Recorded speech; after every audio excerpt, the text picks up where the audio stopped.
Movie की शुरुआत jail से 10 सालों की लंबी सजा काटकर अभी अभी बाहर आए एक टूटे हुए आदमी डॉन से होती है। मोटल के एक छोटे से कमरे में बैठा डॉन भारी मन से अपनी पूर्व पत्नी को कॉल करता है और अपने परिवार का हालचाल पूछता है, उसी परिवार का जो उसके जेल जाने के बाद उसे छोड़कर जा चुका है। वह अपने कुछ पुराने जान पहचान वालों को काम के लिए फ़ोन करता है, लेकिन एक पूर्व कैदी होने की वजह से उसे कोई काम नहीं मिल पाता। मायूसी के साथ वह अपनी मोटेल से निकलता है और अपनी जिंदगी को किसी तरह फिर से पटरी पर लाने की कोशिश में आखिरकार उस आदमी से मिलने का फैसला करता है जिसकी वजह से डॉन की यह हालत हुई है। वह अपने पुराने बॉस और गैंगस्टर आर्मेन से मिलने उसके घर पहुंचता है। आर्मेन अब एक आलीशान और खूबसूरत मेंशन में रहता है जो उसकी दुनिया और डॉन की हालत के बीच का फर्क साफ दिखा देता है। आर्मेन का खास आदमी हारूट उसे मेंशन के अंदर ले जाता है। वहां डॉन आर्मेन से मिलता है और सीधे अपने हिस्से के पैसे की मांग करता है। आर्मेन हंस पड़ता है और तंज कसते हुए कहता है कि डॉन, तुम्हें सच में लगता है कि तुम डिमांड करने की हालत में हो? आर्मेन सारा दोष डॉन पर डाल देता है और कहता है कि तुम्हारी वजह से मेरा पिछला काम बिगड़ गया था और उस गलती की कीमत में मुझे बहुत सारा पैसा भी भरना पड़ा। डॉन खुद को संभालते हुए जवाब देता है कि वह काम आसान नहीं था और उसी की वजह से मुझे भी 10 साल जेल में काटने पड़े। आर्मेन व्यंग्य से पूछता है कि इतने सारे पैसे लेकर करोगे क्या? तो डॉन शांत लेकिन सख्त आवाज में कहता है कि मैं यहाँ से दूर जाकर लेक जॉर्ज के पास एक घर में बस जाऊंगा और वैसे भी इससे तुम्हें कोई मतलब नहीं होना चाहिए, तुम बस मुझे मेरा हिस्सा दे दो। आर्मेन आखिरकार डॉन को पैसे देने के लिए तैयार हो जाता है, लेकिन एक शर्त के साथ। वह कहता है कि इसके लिए तुम्हें मेरा आखिरी काम करना होगा। वह डॉन को अपनी गर्लफ्रेंड और बिजनेस पार्टनर फिलिस के बारे में बताता है जिससे आर्मेन एक रिहैब में मिला था। वह बताता है कि शुरुआत में फिलिस मेरे लिए बहुत अच्छी थी, मैंने उसे सारी सुख सुविधाएं दी, लेकिन उसकी मांगें कभी खत्म नहीं हुई। वह मेरे सारे राज जान गई और अब वह मेरे लिए बोझ बन गई है। आर्मेन चाहता है कि डॉन फिलिस को मार दे और बदले में वह उसका पैसा लौटा देगा। यह सुनकर डॉन सन्न रह जाता है क्योंकि वह जानता है कि वह एक मुजरिम हो सकता है लेकिन किलर नहीं, इसलिए वह फिलिस को मारने से साफ इनकार कर देता है। आर्मेन उसे धमकी देता है कि अगर तुमने मना किया तो मैं तुम्हें हमेशा के लिए गायब कर दूंगा। इसके बावजूद डॉन नहीं झुकता तो गुस्से में आर्मेन डॉन से कहता है कि अगर अपनी जान प्यारी है तो यह काम तुम्हें करना ही होगा। और जब आर्मेन के इशारे पर हारूट डॉन की कनपटी पर बंदूक तान देता है तो मजबूरी में डॉन यह काम स्वीकार कर लेता है। हारूट उसे मिशन के लिए ज़रूरी सारी चीज़ें, एक 1983 मॉडल की मर्सिडीज वैगन जो लगभग खटारा हो चुकी होती है, एक सस्ता सा फ़ोन और एक .45 कैलिबर की पिस्तौल देता है। उसके बाद नई जिंदगी की एक आखिरी उम्मीद लिए टूटे हुए दिल के साथ डॉन फिलिस को मारने के लिए निकल पड़ता है। इस दौरान वह फिलिस को एक वृद्धाश्रम में देखता है जहां वह एक बूढ़ी औरत की देखभाल कर रही होती है। यह दृश्य डॉन के दिल को और भारी कर देता है। उसे एहसास होने लगता है कि जिसे वह मारने जा रहा है वह कोई निर्दयी अपराधी नहीं बल्कि किसी की जिम्मेदारी उठाने वाली औरत है। लेकिन हालात उसे पीछे हटने नहीं देते। मौका पाकर डॉन चुपचाप फिलिस के अपार्टमेंट की पार्किंग में घुस जाता है। जैसे ही फिलिस अपनी पोर्शे कार में बैठने आती है तो डॉन अचानक उसके सामने बंदूक तानकर उसे अपने साथ चलने के लिए मजबूर करता है। फिलिस घबराकर वहां से भागने की कोशिश करती है, लेकिन डॉन उस पर काबू पा लेता है। वह जिप टाई से फिलिस को कार के अंदर दरवाजे के हैंडल से बांध देता है और उसे लेकर शहर से दूर निकल जाता है ताकि उसे मार सके। फिलिस सब समझ जाती है और पूछती है कि तुम्हें आर्मेन ने भेजा है ना? वह डॉन से कहती है कि मैं तुम्हें डबल पैसे दूंगी और उसे समझाने की कोशिश करती है कि आर्मेन ने जो कुछ भी बताया है वह सब झूठ है। वह खुद एक बुरा आदमी है जिसे किसी की परवाह नहीं है। फिलिस ये भी बताती है कि उसे अपनी बूढ़ी माँ की देखभाल करनी पड़ती है और खुद को बेचारी दिखाने की कोशिश करती है। डॉन शांत रहता है और गाड़ी को एक सुनसान जगह में ले जाता है। अपनी मौत सामने देखकर फिलिस बुरी तरह रोने लगती है। डॉन बंदूक तान देता है लेकिन फिलिस को मार नहीं पाता। वह गहरी थकी हुई सांस लेकर कहता है कि मुझसे यह नहीं होगा, मैं किलर नहीं हूं। लेकिन वह जानता है कि अगर उसने फिलिस को नहीं मारा तो आर्मेन उसे जिंदा नहीं छोड़ेगा।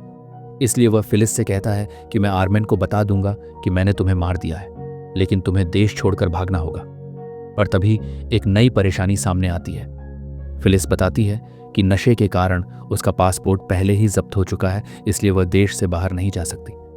मजबूरी में डॉन फिलिस को वापस कार में बांध देता है और कोई अच्छा आइडिया मिलने तक उसे अपने साथ रखने का फैसला करता है। रास्ते में बातचीत के दौरान डॉन को पैनिक अटैक आ जाता है, तब फिलिस ही उसे संभालती है।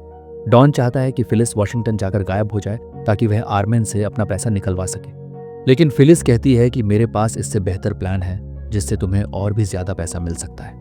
वह बताती है कि मुझे उन गुप्त ठिकानों के बारे में पता है जहां आर्मेन अपना सारा पैसा छिपा कर रखता है। फिलिस डॉन को ऑफर देती है कि क्यों ना वे दोनों मिलकर आर्मेन को लूट लें और यहाँ से कहीं दूर जाकर अपनी अपनी जिंदगी की एक नई शुरुआत करें। यहीं से डॉन और फिलिस का यह सफर एक अजीब लेकिन खतरनाक मोड़ ले लेता है। रात में दोनों एक मोटेल में रुकते हैं। शुरुआत में डॉन अंजाम के डर से हिचकिचाता है, लेकिन एक नई जिंदगी शुरू करने की उम्मीद लेकर आखिरकार वह फिलिस के प्लान में साथ देने के लिए मान जाता है।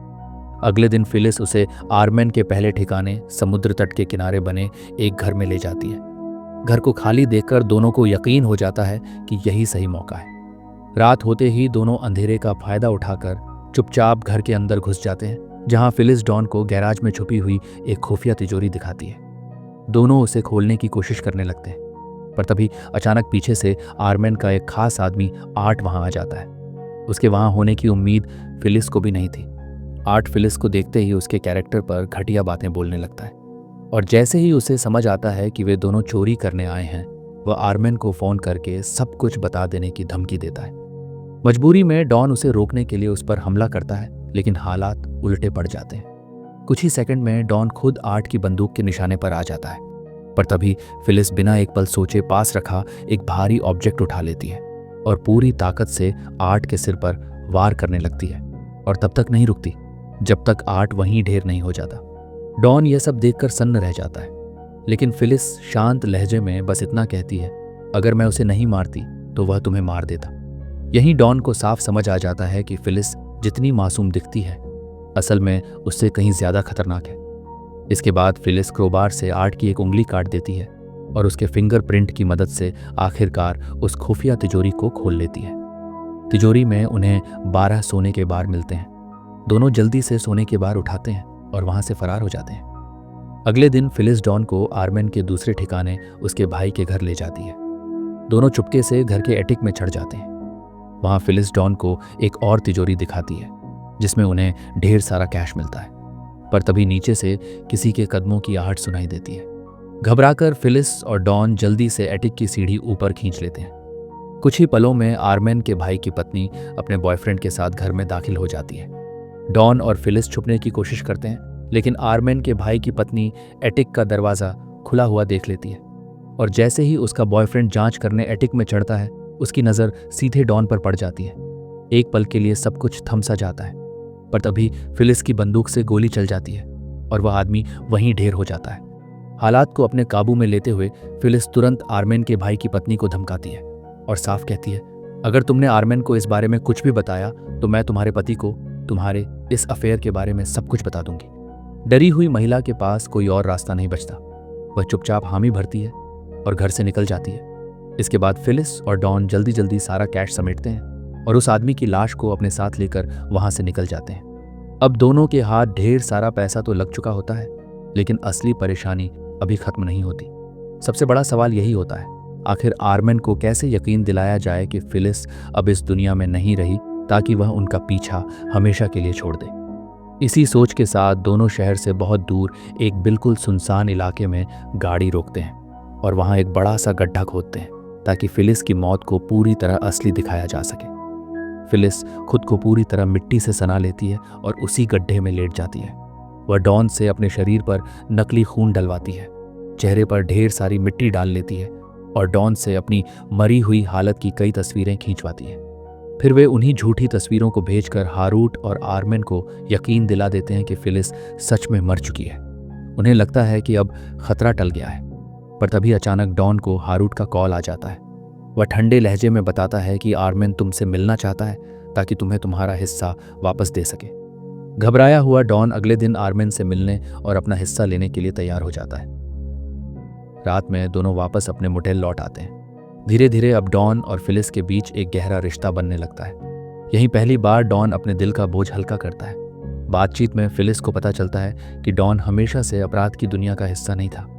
असल में डॉन कभी एक ईमानदार इंश्योरेंस एडजस्टर हुआ करता था, लेकिन उसकी जुए की लत ने उसकी जिंदगी की दिशा ही बदल दी। इसी लत की वजह से वह आर्मेन के साथ मिलकर लंबे समय तक इंश्योरेंस घोटालों में फंसता चला गया, और वही गलती उसे फेडरल जेल ले गई जहां उसने पूरे 10 साल काटे। डॉन मानता है कि उसी एक फैसले ने उसकी पूरी जिंदगी बर्बाद कर दी। जेल जाते ही उसका परिवार उससे दूर हो गया और उसने सब कुछ खो दिया। अगले दिन डॉन फिलिस को एक तय मुलाकात की जगह पर इंतजार करने को कहता है और खुद आर्मेन से मिलने चला जाता है।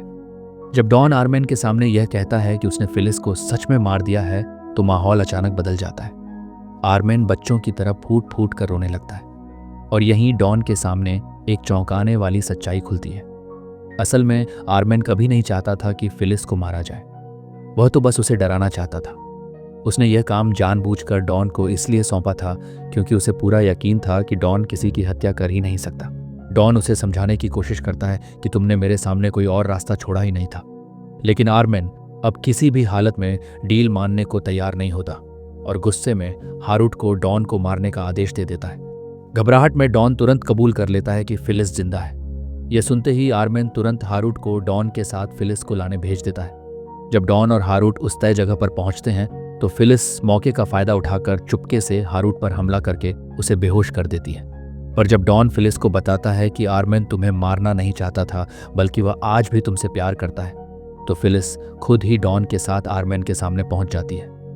आर्मेन उसे जिंदा देखकर राहत और खुशी महसूस करता है, लेकिन फिलिस के दिल में उसके लिए सिर्फ नफरत होती है, उस बेइज्जती और अपमान की वजह से जो उसने और उसके गुर्गों ने उसे झेलने पर मजबूर किया था। अब हालात पूरी तरह पलट चुके होते हैं। आर्मेन बिल्कुल बेबस होता है। फिलिस बंदूक की नोक पर उससे डॉन का पूरा हिस्सा निकलवाती है और आर्मेन को गोली मारकर अपनी बेइज्जती का बदला ले लेती है। अब डॉन और फिलिस के पास इतना पैसा होता है कि वे चाहें तो दुनिया के किसी भी कोने में जाकर एक नई जिंदगी शुरू कर सकते हैं। डॉन अपनी उस पसंदीदा जगह लेक जॉर्ज जाना चाहता है जहां वह शुरू से बसने का सपना देखता आया था। फिलिस भी उसके साथ लेक जॉर्ज के पास बने उस केबिन में चलने के लिए तैयार हो जाती है ताकि वह भी कुछ दिनों तक छुप कर रह सके। इसी दौरान फिलिस एक और सच्चाई बताती है। वृद्धाश्रम में जिस बूढ़ी औरत की वह देखभाल कर रही थी वह उसकी मां नहीं थी, फिलिस बस वहां काम करती थी। यह सुनकर डॉन समझ जाता है कि फिलिस जितनी सच्ची दिखती है उतनी है नहीं, लेकिन वह नजरअंदाज कर देता है क्योंकि वह अब किसी पर शक करने से ज्यादा किसी पर भरोसा करना चाहता है। मंजिल की ओर बढ़ने से पहले डॉन कुछ देर के लिए अपने पुराने घर जाता है। वहां वह आर्मेन से मिले पैसों में से एक हिस्सा अपनी पत्नी और बच्चों के लिए छोड़ देता है। उसे अब इस बात की कोई उम्मीद नहीं होती कि उसका परिवार कभी उसे वापस अपनाएगा, लेकिन कम से कम उसे यह सुकून जरूर मिलता है कि वह उनके लिए कुछ तो कर पाया। लेक जॉर्ज पहुंचने से एक रात पहले डॉन और फिलिस एक मोटेल में रुकते हैं। इस दौरान दोनों के बीच एक अजीब सा रिश्ता बन चुका होता है, भरोसे और डर का मिला जुला एहसास।